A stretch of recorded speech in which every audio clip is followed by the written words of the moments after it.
Halo Sobat Pembelajar, selamat datang di video pembelajaran kita kali ini. Saya Indriani Rahayu dari Prodi Manajemen Universitas Daya Nusantara. Di sini saya akan menjelaskan salah satu materi sebagai syarat terpenuhinya tugas besar mata kuliah Instrumen Keuangan Derivatif yang diampu oleh Bapak Lutfi Al-Hazami, SEMM. Yaitu hari ini kita akan membahas salah satu instrumen penting dalam dunia perdagangan komoditas dan keuangan, yaitu bursa berjangka. Kalau kalian pernah dengar tentang kontrak emas berjangka, minyak sawit berjangka, atau bahkan indeks saham berjangka, itu semua terjadi di dalam sistem yang bernama bursa berjangka. Jadi topik ini itu sangat penting ya, bukan hanya untuk calon investor atau pelaku pasar, tetapi juga bagi siapa saja yang memahami bagaimana pasar global itu bekerja, bagaimana perusahaan mengelola resiko, dan bagaimana harga-harga komoditas ditentukan secara terbuka. Jadi dalam beberapa menit ke depan kita akan belajar tentang apa itu bursa berjangka, mekanisme perdagangannya seperti apa, dan apa saja spesifikasi produk yang diperdagangkannya. Untuk itu mari kita mulai pembahasannya. Untuk yang pertama, apa itu bursa berjangka? Untuk definisi sederhananya, bursa berjangka itu adalah suatu pasar terorganisir tempat para pelaku pasar membeli dan menjual kontrak berjangka atau sering disebut dengan futures kontrak. Jadi kontrak ini adalah kesepakatan untuk membeli atau menjual suatu komoditas atau aset di masa depan dengan harga yang sudah disepakati saat ini. Tapi ingat ya teman-teman, yang diperdagangkan itu bukan barangnya, melainkan kontraknya. Untuk perbedaan bursa saham dengan bursa berjangka, soalnya kita banyak mendengar tentang bursa saham dan bursa berjangka gitu ya. Untuk yang pertama ada bursa saham. Jadi untuk bursa saham itu Anda membeli saham perusahaan, jadi Anda itu akan menjadi pemilik sebagian perusahaannya itu. Untuk bursa berjangka, Anda membeli kontrak atas aset, bisa jadi Anda itu tidak akan pernah menerima aset fisiknya. Untuk selanjutnya ada fungsi dari bursa berjangka. Yang pertama ada lindung nilai atau sering disebut dengan hedging. Jadi untuk lindung nilai itu, para pelaku usaha menggunakan bursa berjangka untuk melindungi diri dari fluktuasi harga yang merugikan. Misalnya nih ya, ada seorang petani kopi, dia itu ingin memastikan harga jual kopinya itu tidak jatuh dalam 3 bulan ke depan. Jadi dia itu bisa menjual kontrak kopi sekarang dan mengunci harga jualnya itu di masa depan. Yang kedua ada spekulasi. Spekulasi ini, jadi para trader itu bisa mengambil posisi beli atau jual hanya berdasarkan prediksi arah harga dan meraih keuntungannya itu dari selisih harga. Tapi hati-hati ya teman-teman, hal ini itu juga mengandung risiko besar. Yang ketiga ada price discovery atau penemuan harga. Di bursa berjangka ini harga terbentuk secara transparan berdasarkan interaksi penawaran dan permintaan. Hal ini itu membantu pelaku pasar menentukan harga referensi globalnya. Untuk yang selanjutnya ada likuiditas dan transparansi. Jadi karena diawasi oleh otoritas dan memiliki sistem clearing, bursa berjangka ini menjamin keamanan transaksi dan meminimalkan risiko gagal bayar. Contoh bursa berjangka di dunia dan di Indonesia nih ya. Yang pertama ada Chicago Mercantile Exchange atau sering disebut dengan CME.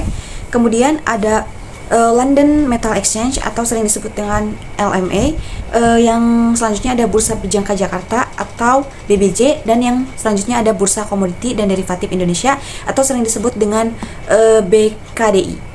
Jadi di Indonesia itu aktivitas bursa berjangka itu diawasi oleh BAPEPTI atau Badan Pengawasan Perdagangan Berjangka Komoditi, dan diselesaikannya itu melalui clearing berjangka Indonesia atau sering disebut dengan KBI.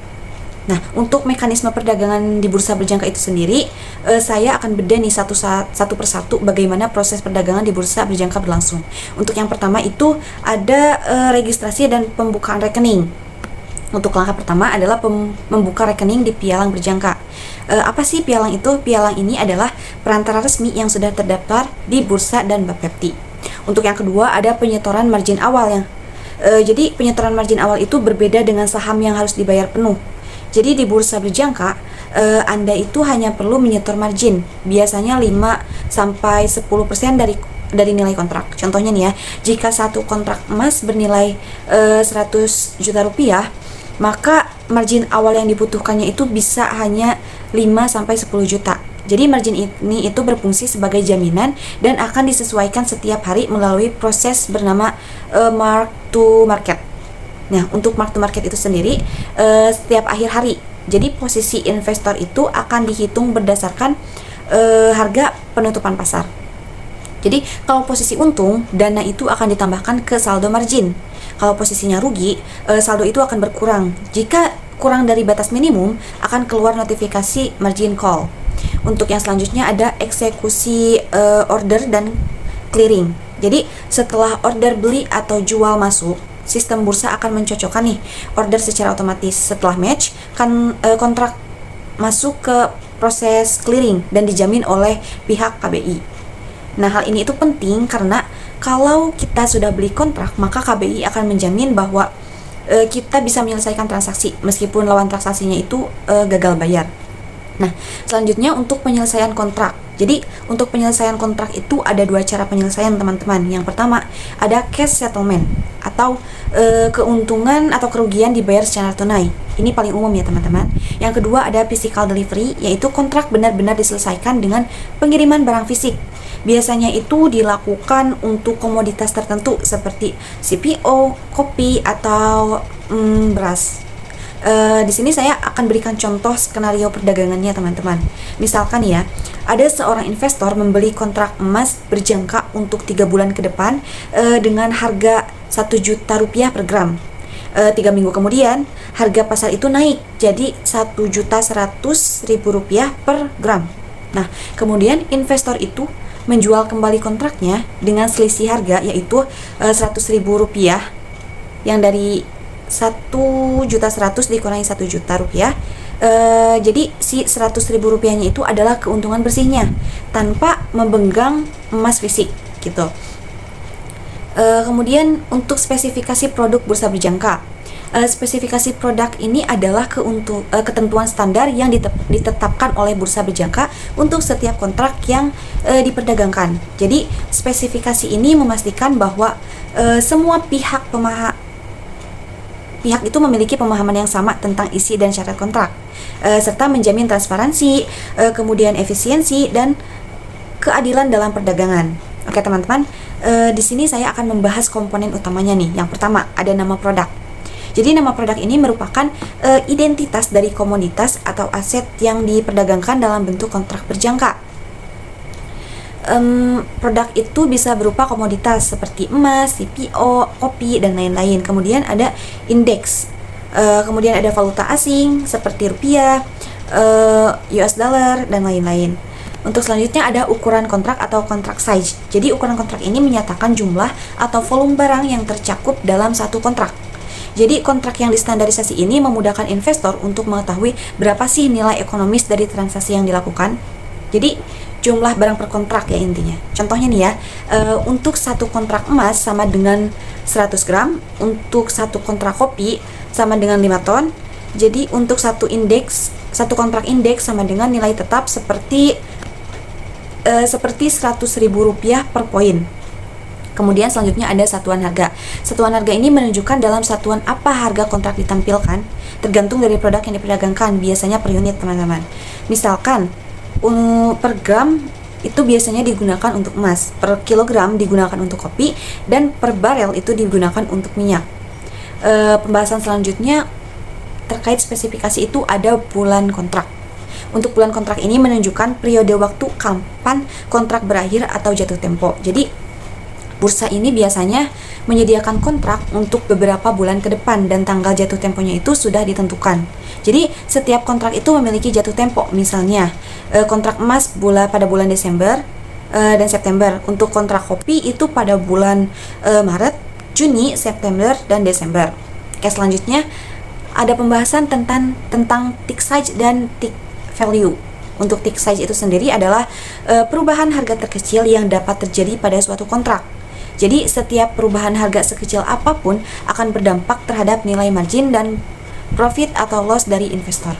Untuk tick value itu sendiri adalah nilai uang dari satu tick, dihitungnya itu berdasarkan ukuran kontrak. Misalkan untuk tick size sama dengan perubahan harga terkecil. Misalnya nih untuk emas itu 10 rupiah per gram. Untuk indeks saham itu 5 rupiah per poin. Untuk tick value-nya nilai uang dari satu tick tergantung ukuran kontrak. Jika tick size emas itu Rp10 dan ukuran kontraknya itu 100 gram, maka tick value-nya itu adalah 100 gram dikali Rp10. Jadi totalnya itu adalah Rp1.000 per tick. Untuk batas harga harian atau daily price limitnya itu adalah batas maksimum kenaikan atau penurunan harga yang diperbolehkan dalam satu hari perdagangan. Tujuannya itu adalah untuk mengendalikan volatilitas pasar dan mencegah panic selling atau overbuying. Untuk penyelesaian menentukan cara penyelesaian kontrak saat jatuh tempo itu apakah diselesaikan dengan uang tunai atau barang fisik. Jadi ada dua jenis ya. Untuk yang pertama itu ada cash settlement, yaitu kontrak diselesaikan dengan pembayaran selisih harga, yaitu penyelesaiannya itu tanpa penyerahan barang, teman-teman. Untuk yang kedua itu ada physical delivery, yaitu kontrak diselesaikan dengan penyerahan barang sesuai spesifikasi.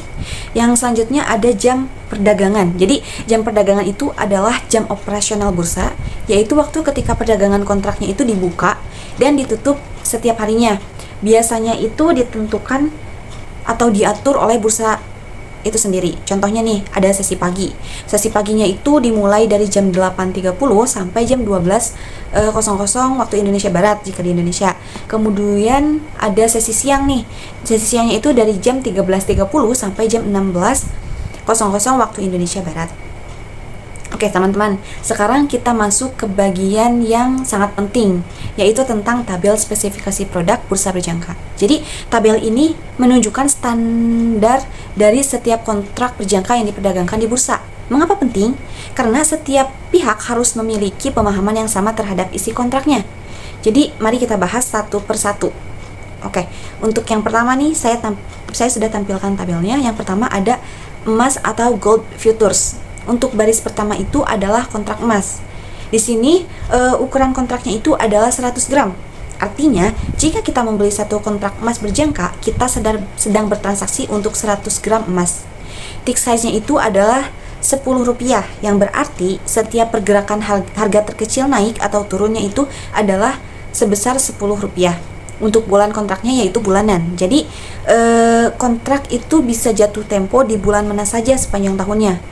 Untuk jenis penyelesaiannya itu adalah tunai. Jadi gak perlu terima emas batangan secara fisik, teman-teman. Jadi semuanya itu cukup lewat pencatatan keuangan saja. Untuk contoh selanjutnya ada CPO atau crude palm oil, yaitu lanjut ke minyak sawit mentah atau CPO, teman-teman. Untuk ukuran kontraknya itu cukup besar ya, sebesar 25 ton. Jadi umumnya digunakan oleh pelaku usaha besar seperti eksportir, produsen minyak goreng, atau perusahaan dagang internasional. Untuk tick size-nya itu sendiri adalah sebesar $1 karena kontraknya itu dihargai dalam dolar Amerika.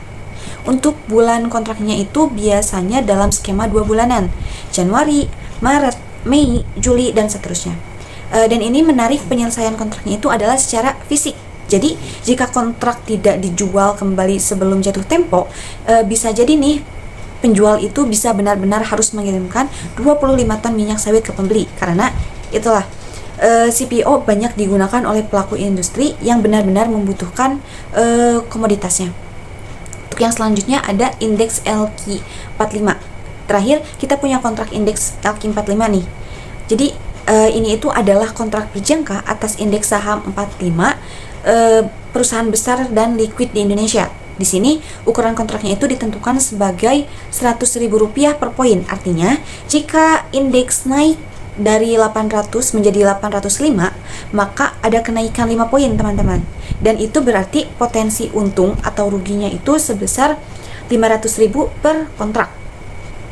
Untuk tick size-nya itu sendiri adalah Rp5. Jadi perubahan harga minimalnya itu adalah Rp5. Untuk bulan kontraknya juga bulanan. Dan karena ini adalah produk keuangan, penyelesaiannya juga dilakukan secara tunai, bukan dalam bentuk saham. Jadi dari tabel ini kita bisa lihat nih bahwa setiap produk itu memiliki karakteristik yang berbeda-beda, tergantung jenis asetnya, siapa yang memakainya, dan bagaimana penyelesaiannya.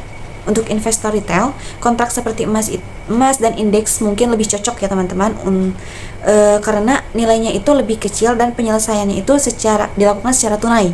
Tapi untuk pelaku industri besar, kontrak seperti CPO itu sangat penting untuk manajemen risiko bisnisnya. Oke, baik teman-teman, hari ini kita telah belajar banyak sekali ya tentang bursa berjangka, mulai dari definisinya, tujuannya, mekanisme perdagangannya, hingga detail spesifikasi produknya. Jadi inti dari penjelasan yang telah kita bahas bareng-bareng nih ya, bursa berjangka itu adalah sarana penting untuk manajemen risiko dan investasi. Kemudian perdagangannya itu dilakukan berdasarkan kontrak, bukan barang fisik. Kemudian untuk spesifikasi produknya itu memberikan standar dan transparansi dalam transaksi. Jadi dengan pemahaman ini kalian dapat lebih percaya diri untuk mendalami dunia derivatif dan instrumen keuangan lainnya. Oke teman-teman, terima kasih sudah menyimak pembelajaran hari ini. Semoga pembelajarannya bermanfaat untuk kita semua. Mohon maaf jika masih banyak kekurangan dari segi materi ataupun penjelasan yang telah saya paparkan. Sekian dari saya, sampai jumpa di video pembelajaran berikutnya. Terima kasih.